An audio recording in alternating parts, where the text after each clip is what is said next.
Hello and welcome to this talk. I'm Chet Haase. I am a developer advocate on the Android team at Google, and this is Top Tips for Terrible Tech Talks. Here's what's going to happen. It's a talk in 3 parts. I'm going to give what I hope you will agree is a terrible talk. And then I'm going to go over those slides again, and we can talk about the exact reasons why it sucked. And then I have a bunch of tips I'm going to go over in general for hopefully creating and giving better talks. I should point out that all of this information is my own opinion, and it is not fact, nor are these opinions that may work for you. They are opinions that work for me. I think that there are many different ways of giving good technical talks, as well as giving really horrible technical talks. I just think that after giving many of these, I do have some opinions that are worth sharing. Hopefully they are worth hearing. You can let me know at the end whether that is correct. Why am I here? Because I do a lot of this stuff. I started giving technical talks about, 15 years ago or something when I was at Sun. I really enjoyed it, so therefore I gave a lot more of them. I also started doing some comedy on the side and basically being on stage as often as I could. That meant that I wanted to hone the talks that I was giving, and I developed opinions about what might make those better. It also means when I go to other people's technical talks, I tend to have opinions about how those are going. Most are good, most are wonderful. You can always take something away about ways it could be improved or opinions that you can improve on your own, given something you say other people to do. But basically, I'm full of opinions. I wrote a huge article on Medium about this stuff, and then I basically boiled down a lot of that stuff into this presentation. I've also given some training sessions on how to do this stuff too. So full of opinions. Hopefully you're taking that away. Why are you here? I have no idea. I suggested this to Stefan a few months ago. I have given this talk a lot internally. There's a recording of a much earlier version of this talk online.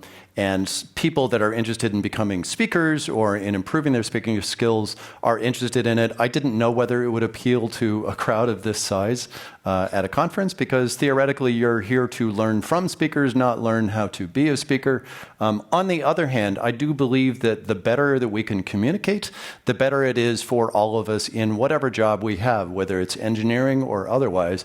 We need to be able to communicate ideas. I think giving technical talks is just one version of that. But I also believe that every kind of communication that we do, especially getting up in front of people and speaking at them and trying to articulate the ideas in your mind, helps us in all of the other communications that we do throughout life. So hopefully there's something in here for you to learn, regardless of whether you're here to learn about this or you fell asleep in the last talk and you're stuck. So, part 1. Welcome to J2 XDB Technology Assessment, Development of Specifications in the 21st Century. I'm Chet Haase, Technical Architect, MSE LLQ of the N Squared Corporation. I'd like to tell you about myself. I do have a BA in mathematics as well as a master's in CS. I did go to high school. I've had a very long career in programming and have worked at many companies. Also worked on many platforms and spoken at many conferences. For outside interests, I have none, which I believe qualifies me to speak about this topic. This is the agenda for this talk. First, we're going to have a title. Then I will talk about the speaker. Then we will cover what the agenda is and go on to some deep and technical things that I will discuss, along with charts and data that help explain and verify those. We'll have some very nice explanations of those topics, and then finally a conclusion. Hopefully we'll end with time for questions and answers. Section 1, in which many important things are covered, such as the development of the thesis. I think all of this could be viewed afterwards on your own time, so I'm going to carry on from here.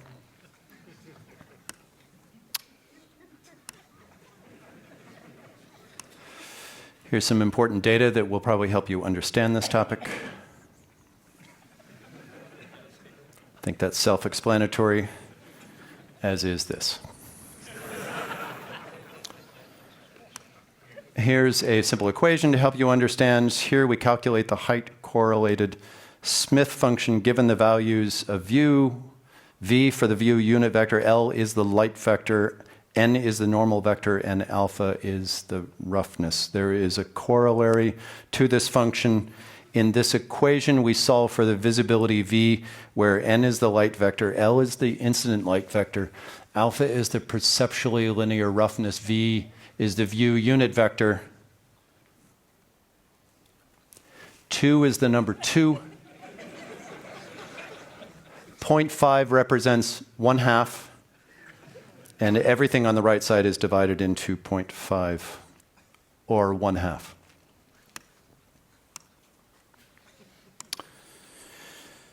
I'd like to go over the importance of testing for the specific goal of verification and validation. Testing is very important.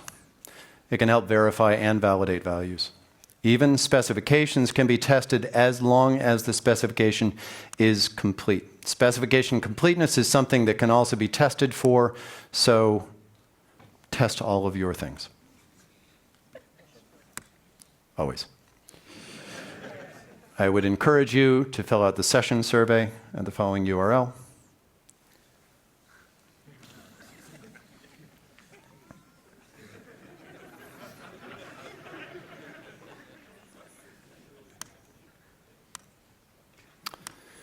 As a call to action, I would encourage everyone to do stuff with technology, and this might help.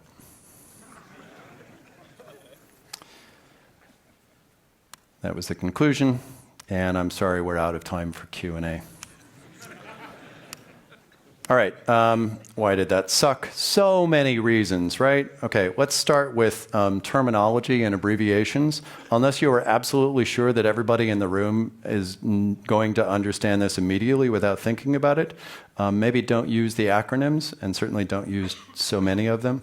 And also, horrible title. So long, so many words, right? My favorite thing in giving talks, besides actually giving the talk, is coming up with really terse, concise titles that capture the underlying idea, hopefully in an entertaining way. But that is a sub-bullet, right? The most important thing is capture the idea of the talk in a really quick way so that someone can look at the talk and immediately understand what it's about without reading a paragraph of information. Save the paragraph for the description of the talk, and then if they really want to know more, they can go there, right? But make the title really simple.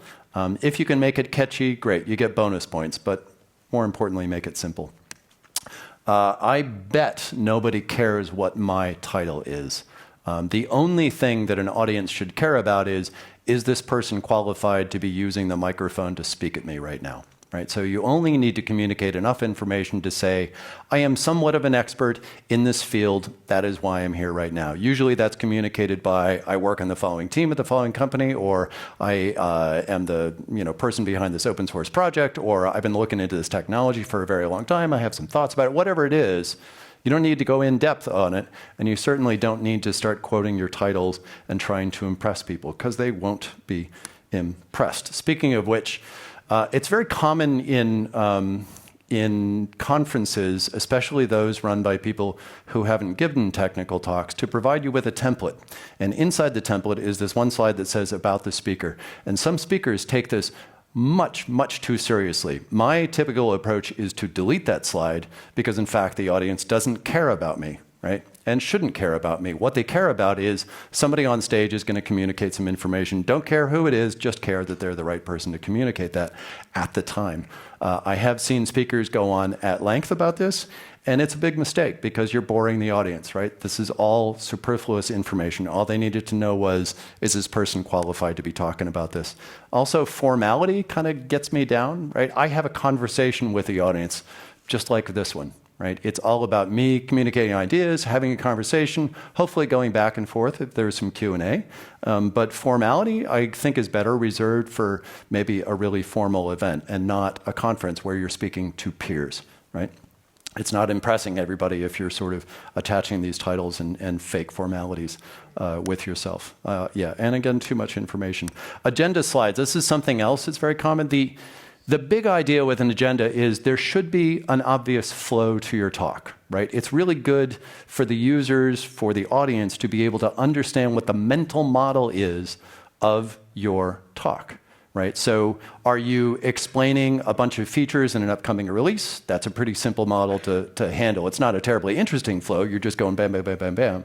But at least it's easy for them to understand. Are you instead talking about the life cycle of some product? Like, well, we started with this idea, and here's where we are right now, and this is where we're going. All of those are obvious. And in those cases, you do not need an agenda. You don't need to tell people, you know what, I'm going to tell you about the history, and then I'm going to tell you, no, they'll get it, right? As soon as you start talking about history and then you go into present, it's going to be obvious. And most talks are like that. The agenda either is or it should be obvious, or you should try to make it obvious. If it's not, and there are those cases, if it actually ends up being more complicated than something that everybody could just intuit by listening to it, then sure, pop an agenda slide up there. But the agenda slide should be fairly short, and it certainly shouldn't bring it up over and over again and say, okay, now here's where we are. All right, but now here's where. They don't care, right? What they care about is content. As long as you have communicated what the overall idea is, that's all you got to do. All right. I'm going to come back to this one again and again.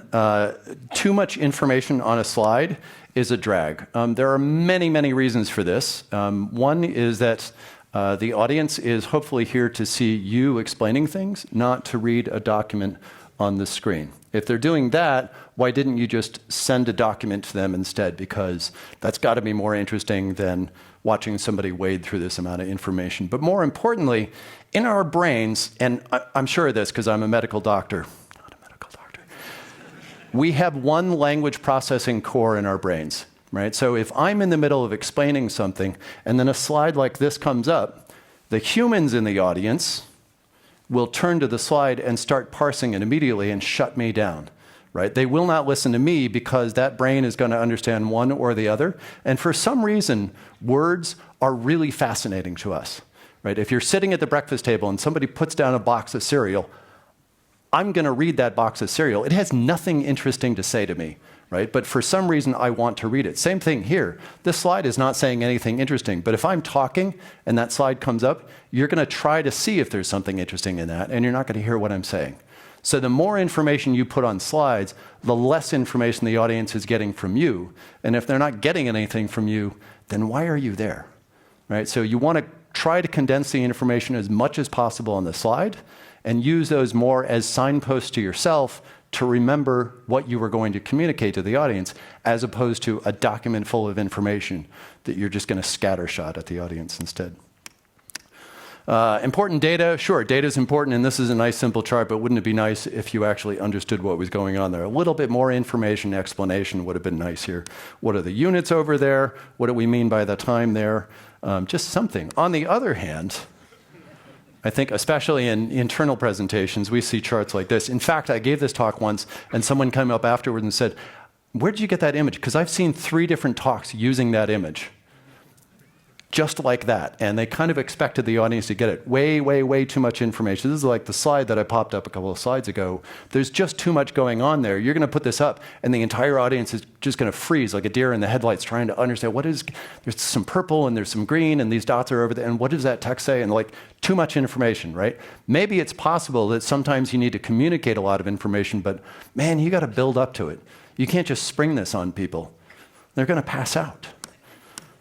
All right, so there were a couple of things going on with the equation that I was trying to communicate. One, okay, so as I said, sometimes you actually need to communicate something complicated, and some of those things are equations, but maybe you want to build into them, and maybe you want to figure out how to explain them in a more real way. There were 2 approaches that I took to these equations. The first one, I had memorized what the thing stood for, but I'm not an actor, right? So if I memorize something, I'm going to have a hard time remembering it with 600 people in the room staring at me and bright lights coming down. So I'm going to shut my eyes, and I'm going to try to remember what the script was, and I'm going to look up at the ceiling, and I'm going to look everywhere except at the audience, which you should be having this conversation with, right? So if your approach to giving a talk, this complicated information or any information, is to memorize, then I would argue that that is the wrong approach unless you are an actor or want to become one. Right? So it certainly didn't work here. It was really boring. As soon as I shut my eyes and started talking to the back of my eyelids instead of to you, then I think the audience at that point sort of tunes me out, because why should they pay attention to me when I'm not paying attention to them?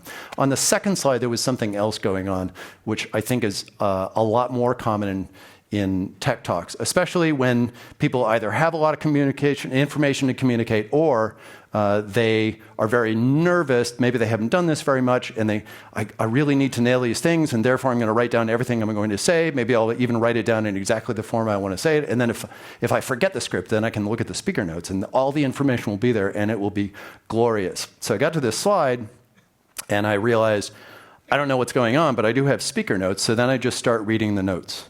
How many times have we seen speakers actually just looking at their laptop screen and they're just reading this beautiful script? They took all this time to create this lovely script for their presentation, and why should they bother to try to speak to it spontaneously when all of the right way of saying things is directly in the speaker notes? So this is the problem with notes, is they are a crutch that we end up using as the main leg, right? We will look and see that it's got all the information, and we're really nervous, and we can't remember exactly how we were going to phrase this thing. And so then we look at the notes, and now we're in the world of the notes, and we just proceed from there. So many presentations die on the vine because people are just reading their speaker notes, and they've lost their presence in the room entirely. So this one is maybe even more common in presentations, as I simply read what was on the screen. So please don't do that.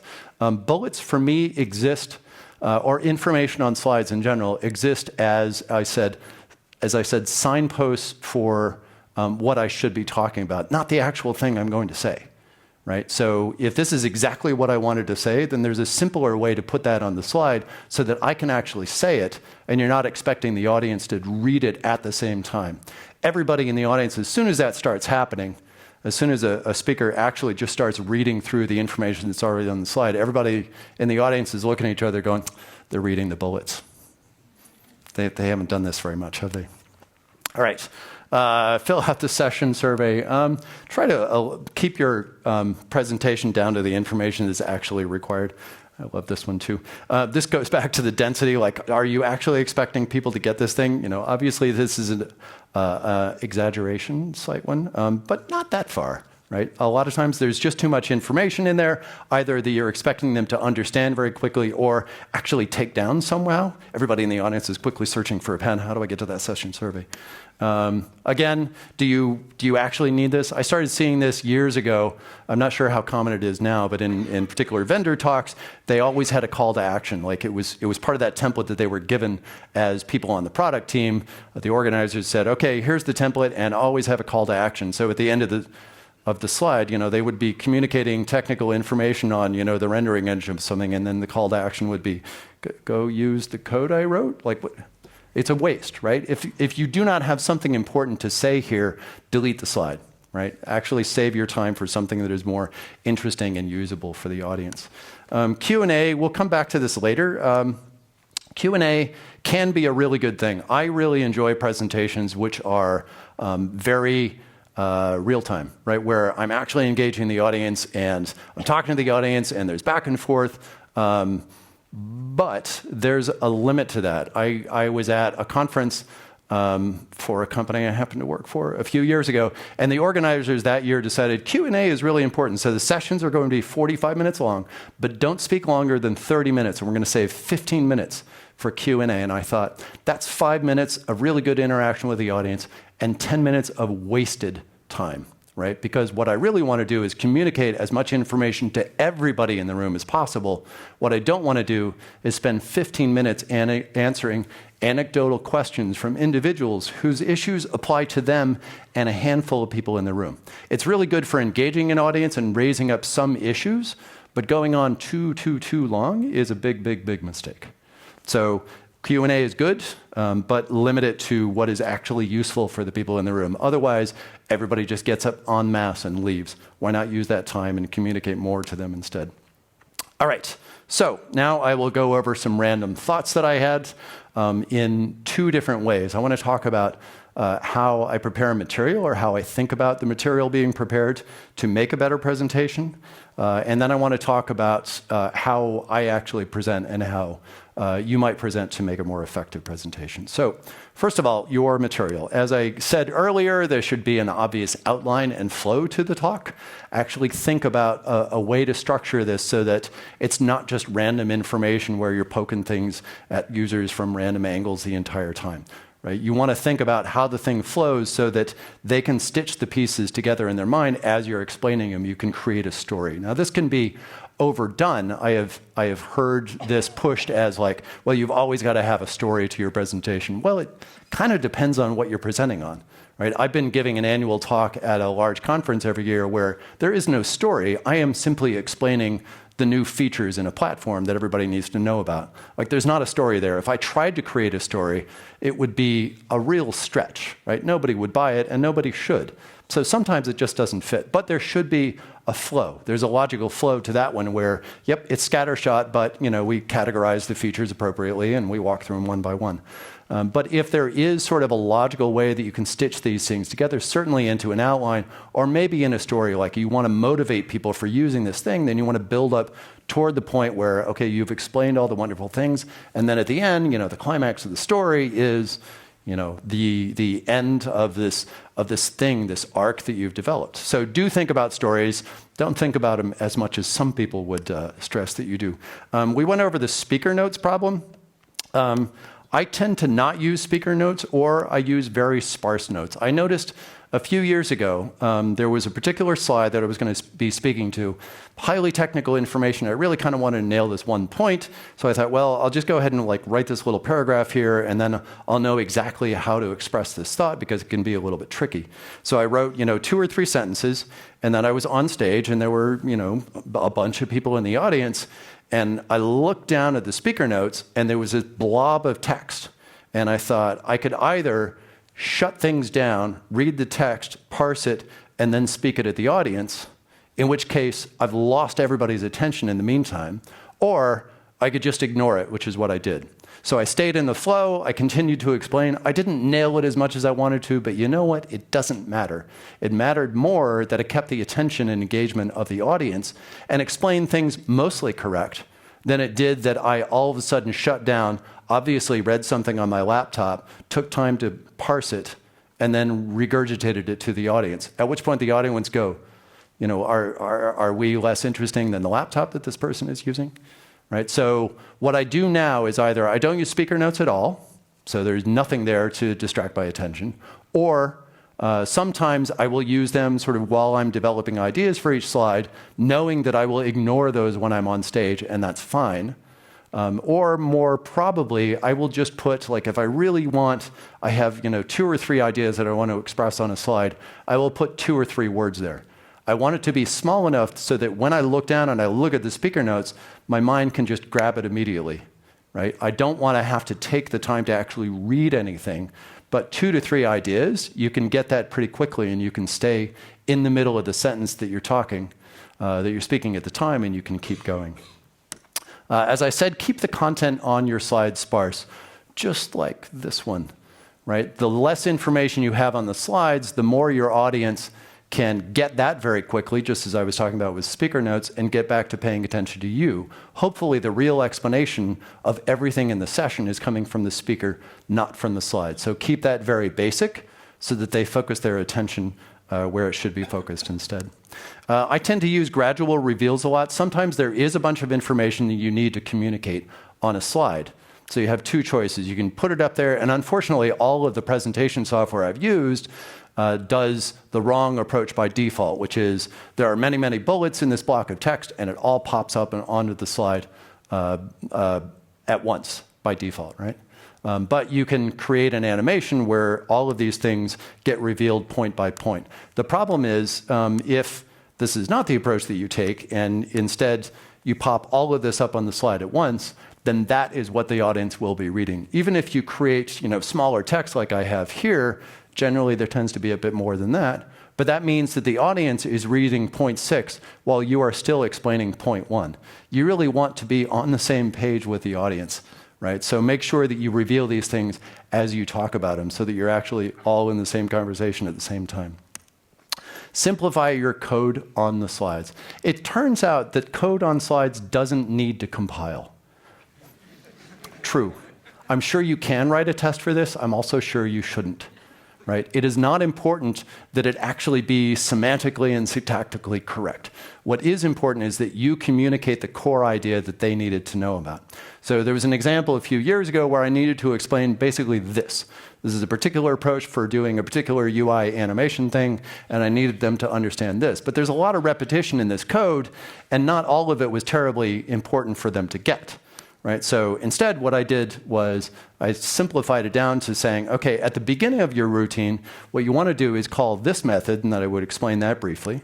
And then you're going to do a bunch of things, and this is the repeated part. You're going to do this to set up that.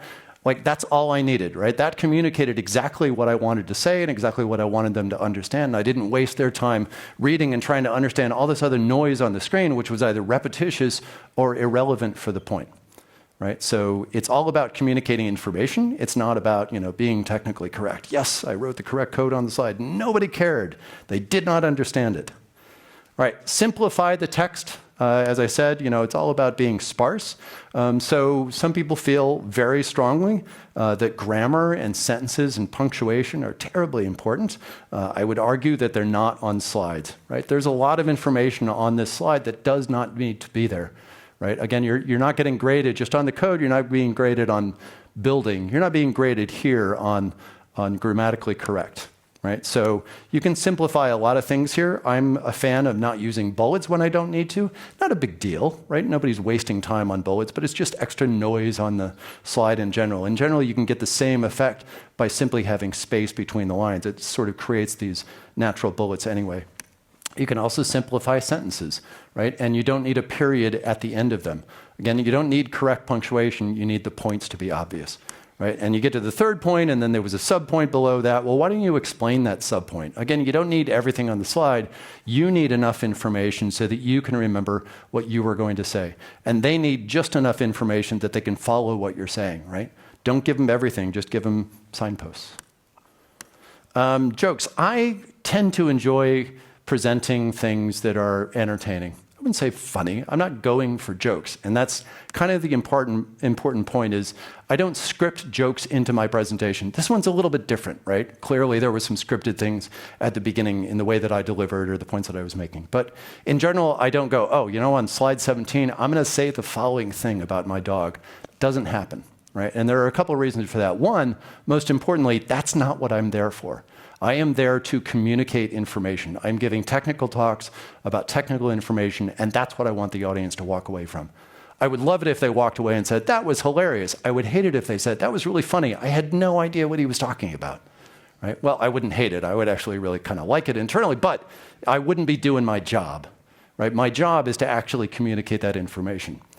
And jokes can detract from that if you're spending so much time developing the jokes that you're not focusing on the other stuff. Or more probably, if you're not comedians and you don't know how the joke is going to land, right? So it's easy to watch one of these Netflix specials with stand-up comedians, and they say, last night I was out at a bar, and they come out with a sentence, and it's completely natural. It's obvious that they just made it up on their way up to the stage, or maybe they even just thought of it on the stage. No, they did that same joke in the same exact wording and order night after night after night, and then the 200th time, they were ready to do the Netflix special.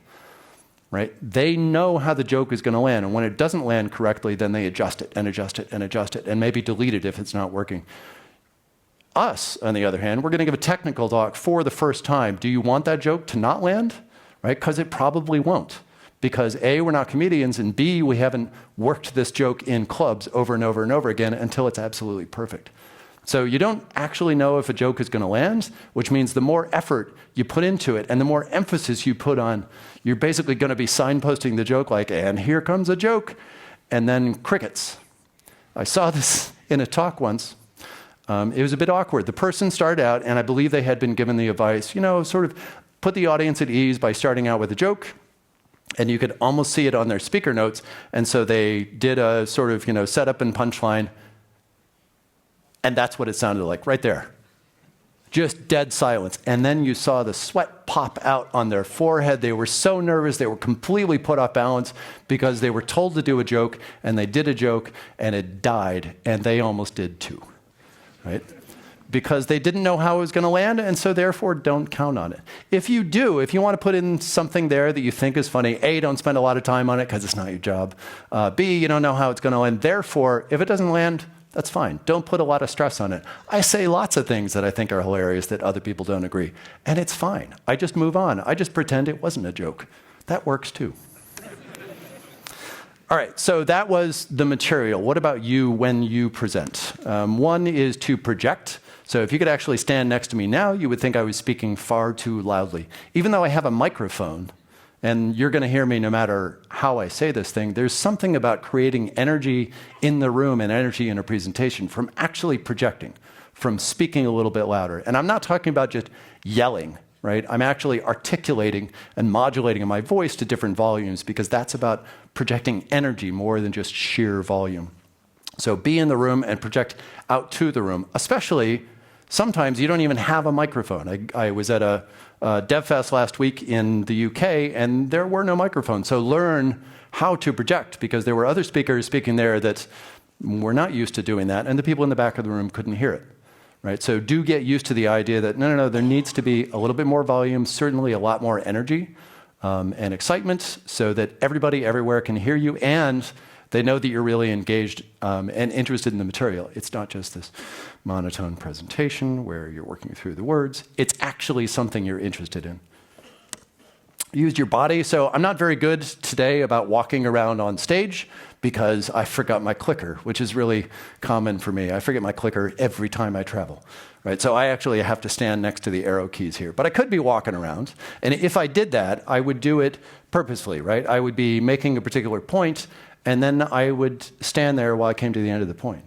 And then when I'm ready to go on to a different point, maybe I move somewhere else, so that I'm distinguishing the things that I'm talking about in different spaces and then moving according to that. I'm not simply pacing back and forth, which can be really disorienting for the audience, and then they're kind of wondering what I'm going to do. And I would say the same thing about body motion in general. So if you're moving, make it purposeful. You could even build it into what you're talking about. So maybe I have a story about client and server operations. And whenever I talk about the client, I'm going to be over here. And then when I'm talking about what's going on in the server, I'm going to be over here. And now when I want to refer back to these things, I can easily use space to help the audience understand which side I'm talking about. Now, if I get them mixed up, then that's probably worse than not moving at all. But you can use it for particular reasons, or you can just use it to articulate and emphasize points. Same thing with body motions, right? If I was going to sit here and, I have and I have, let's say, a badge, and I'm just going to walk around and I'm going to swing this thing, then that is really disturbing. Everybody in the audience is going to be like a cat watching the thread, waiting for something to happen, right? You don't want to do that. What you want to do is to unplug your laptop at a really unfortunate time, which really helps grab the attention of the audience, just like that. Thank you. You want to use purposeful gestures, right? I want to emphasize my words, right? I articulate clearly. I modulate my tone, and sometimes I use gestures associated with that. They're very abstract gestures, but I'm not doing this the whole time. This is not helpful. Right? Waving my hands in the air, not helpful, right? But if I'm actually emphasizing a point, right, the combination of the body as well as the modulation of my voice helps emphasize the important point of the sentence. But in general, whether you're moving around on the screen or using gestures, make them purposeful. Don't just make them arbitrary, because then it's just distracting. It doesn't help anybody. Eye contact is really good. One of the things that I tried to work on in that first terrible talk was, I believe a lot of people will avoid eye contact probably through nervousness, maybe through feeling that they need to be more formal, and therefore they're giving an academic talk and it's more abstract. And so in general, these people will either look at the floor or look at the ceiling or look at their laptop. Right? It's a little bit easier to remember and to think about what you're saying if you're not actually staring at people in the audience. But it turns out the audience is there to stare at you. So this is your revenge.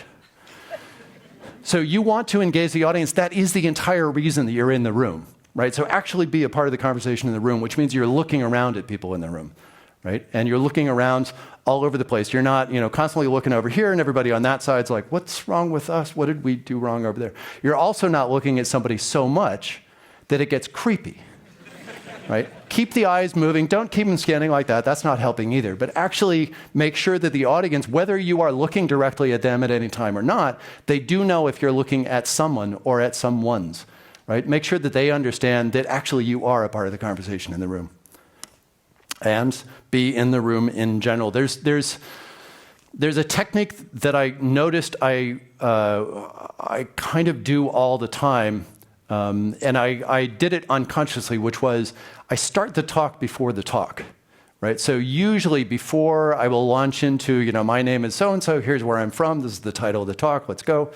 I would actually start a conversation with people in the room. I would comment on something that happened while I tripped down the stairs, or somebody I knew in the audience, or somebody did something like I'll basically start a conversation with the audience so that by the time I actually get to the point where I'm saying, here's the title of the talk, I've already gotten there, right? And there's a couple of reasons for this. One is it makes me very present in the room. It makes the audience see that I am noticing things that are going on, that we're all part of this shared experience today in the room together. Another is there's an inherent nervousness that I think everybody feels. And if you don't, you're lying. And when we get up in front of people, there is adrenaline and nervousness that kicks in. Like even me, I love this, right? I really, really love this. But I'm still nervous, right? I misinterpret that nervousness as positive energy. But also, I mitigate that nervousness by starting that conversation, right? So inevitably, the first time I open my mouth and start speaking is the maximum nervousness that I have. Like whenever if I'm in the audience and I ask a question, I'm terribly nervous because you're trying to collect your words and I want to articulate this thing and I want to make it concise and everything sort of jumbles out and nerves are racing around in there. For some reason, that's a really bad situation. Well, the same thing can be true when you start a talk, right? Well, I'm going to start, this is really important for my career and I need to say the title and and then it all, you're all nervous. And then a couple minutes in, after you realize that it's going okay, then the nervousness calms down. Well, if you start the conversation beforehand, you kind of get over that with easy stuff so that when you're actually starting the talk, then it's a bit more natural. You're in the flow. I also like being spontaneous on stage. There's a couple of different aspects to this. One is if something happens in the room, go ahead and react to it, right? If somebody, passes out in the first row, hopefully not. Whatever is going on, there's no reason that you have to be, aloof from this and this formal speaker up at the top. Instead, you can and you should be a part of the experience in the room. The other element for me is that I don't script my talks and I don't rehearse at all. And this doesn't mean, we'll talk about this a little bit later, this doesn't mean that I don't know the content really well and I'm not prepared to give the talk, but it does mean that I don't know what I'm going to say before my mouth opens and I start speaking the words. This means that the words that I'm using, including for this talk, right? I've given this talk lots of times, but I don't have a script, right? I don't know how I'm going to articulate the points, but I know that, I have a fair number of years speaking this language, and maybe I can figure this stuff out as soon as my mouth opens. Which means that the way that I say those words is going to feel much more natural to the people in the room than if I had a script and I started speaking the script. People can tell, right? Whether it is memorized and memorized poorly because we are not actors, or whether you have a teleprompter, as most keynote speakers do, then chances are they're going to be articulating their words in a way that the audience can immediately detect as having been either memorized or read off a teleprompter, and they disconnect, right? Then you're not a part of the conversation in the room, you're a part of the conversation on the teleprompter or in the script in your head. You're not really present. You're thinking about the stuff that you want to say in the way that you want to say it. So spontaneity is good, and one of those elements for spontaneity that I use is to have a co-speaker, which is kind of ridiculous today because someone that I give a lot of talks with, Romain Guy, is actually here, and I'm not doing this talk with him. But, he pissed me off. I've given this talk a lot on my own, so I'm actually more comfortable sort of speaking to everything just because of the way that I've given this talk. But in general, almost every talk I give, I would prefer to give with someone else. It cuts down on the amount of work that you have to do preparing, right? Because somebody else is responsible for half the content, which is awesome. But also, it makes the talk itself more spontaneous. Not only do I not know what I'm going to say, I have no idea what my co-speaker is going to say. And there's another advantage too, where I believe it makes the talks better because the other person on stage can be thinking of things while you're too busy articulating, right? So if I'm in the middle of saying something and either I forget something that we had meant to say on the slide, or co-speaker thinks, oh, you know what, there's an anecdote about this that helps explain this a bit more, then they can jump in and be a part of the conversation at the same time. And that spontaneity, again, is one of those things that lends itself to the audience realizing, oh, this is actually like a real-time conversation. This isn't some scripted canned thing. We're actually a part of the shared experience right now, which is all a huge part of engaging the audience and making sure that everybody is engaged. This is like one of the main things for me, is to engage an audience. It's, you know, the main job is to communicate information, but the main technique I use, if I have any, is to actually engage the audience, right? Looking around, making sure that everybody's paying attention, waking them up if I have to. But just being a part of the experience and making sure that the audience knows it as well. Like, I'm actually here right now. And everybody hopefully is aware of that. Just the energy that I'm using and the way that I'm participating in the conversation in general means, yep, we're all part of this shared thing. So it's not just there's a speaker up on stage and then there's everybody else in the audience. No, we're all in the same room at the same time. I just happen to be the only one with the microphone. One of my favorite things that I hear, especially internally, but I've heard this in many places, it's especially a keynote thing, is for someone to say, we're so excited to announce that. And I always think, no, you're not, actually. I know what excitement looks like, and it's not that, right? So maybe you're not excited, then don't use the word. Find a different way to express the idea. Maybe it's a really cool thing. Maybe you are really proud of this thing. You know, maybe you're really bored. You probably shouldn't say that. But there's a way to express truth and not use words that are not expressing truth, right? Generally, they're not excited when they say this. Maybe it's because they're nervous. That would be. Maybe you should say, I'm really nervous to announce the following. Then it would be truth. What I would much rather say is just, you know, tell me what's actually going on. If you're not excited, don't use the word. If you are excited, actually be excited, right? Instead of, you know, memorizing the script and then saying in the script, we're so excited to. No. It actually is a really cool product. Be excited about it. That's what the audience wants to see. They don't want to see this mismatch between the way it's being delivered and the actual words that it's being delivered with. Tone is very important. I think, especially when people get nervous or maybe they think there needs to be some formality, then they get more monotone, the voice drops, the energy drops, and the audience goes to sleep. Instead, articulate, right? It's so important to articulate and modulate the words. Right? Actually make the point. Specify the important points of the sentence. Right? Not every word is as important as every other one. So make sure you do that, and then it helps communicate the ideas in the words, and it also helps communicate that energy and that passion, that interest that you have in the topic. Because clearly you're engaged because you're so excited about the word excitement. Come prepared. So this is interesting. I said I don't script and I don't rehearse, but I do come prepared enough, right? I know my content really, really well. And I've come prepared to deliver the content so that when I see a slide with information on it like this, I have a pretty good idea of what I wanted to say on that slide. I don't know what words I'm going to use to express that, and I certainly didn't memorize any, but I do prepare the content really well. I wrote the slides. They're based on information I had to begin with. I go over the slides beforehand, make sure that I remember what's coming up. So I'm ready to go in the room. I just don't practice a scripted talk. I do practice, but when I talk about practice, the most important thing to me in giving talks in general is the ability to be comfortable on stage. I think the nervousness that I talked about, like everybody feels that. So don't feel like, oh, when I do this more, I will no longer be nervous. No, you will, but you get used to it and you realize it will be okay, right?